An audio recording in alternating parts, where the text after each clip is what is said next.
Ilikuwa tarehe 15 mwezi wa 10 mwaka wa 2025 saa 4 asubuhi ndo nilipata habari eti baba amefariki humo India. Hivi kifo wapi umetokea? Watu wetu na wachukua. Raila Amolo Odinga umechukua. Shujaa wetu ameenda, tena tutamuona.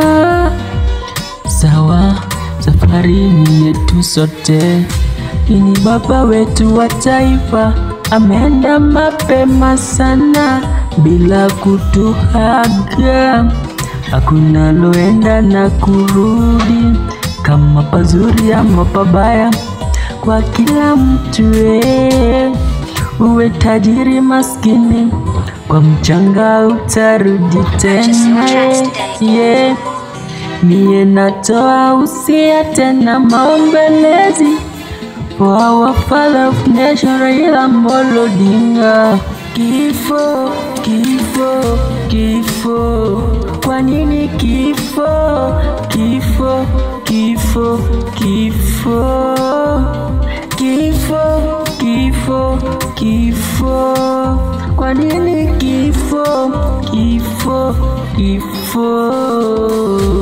Nalimwaga chozi, machozi yatiririka, maumivu moyoni wa mototo, nafasi yatirika, wanyonge zetu changamoto, wapi itashikika?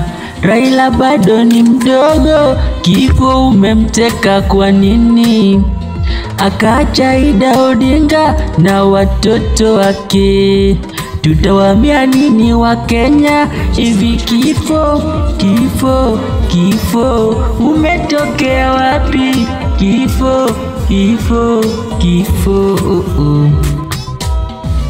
Machozi ya wa Kenya atavuta nani? Machozi ya rais mtuifu Uhuru Muigai Kenyatta ataefuta nani? Machozi ya seneta Oburu atafuta nani? Machozi ya Ida Odinga atafuta nani? Kifo, kifo, hauna huruma. Kifo, kifo, kifo, kifo, kifo, kifo, kifo, kwa nini kifo? Kifo, kifo, kifo, kifo, kifo, kifo, kwa nini kifo? Kifo, kifo. Rest in peace baba. Hiyo safari ni yetu sote, lakini ni uchungu kwa Wakenya tulivyosikia habari kama hiyo. Tena ni uchungu, tunaumia. Tumepoteza baba yetu wa taifa, yani baba Raila Amolo Odinga. Lala salama, lala salama.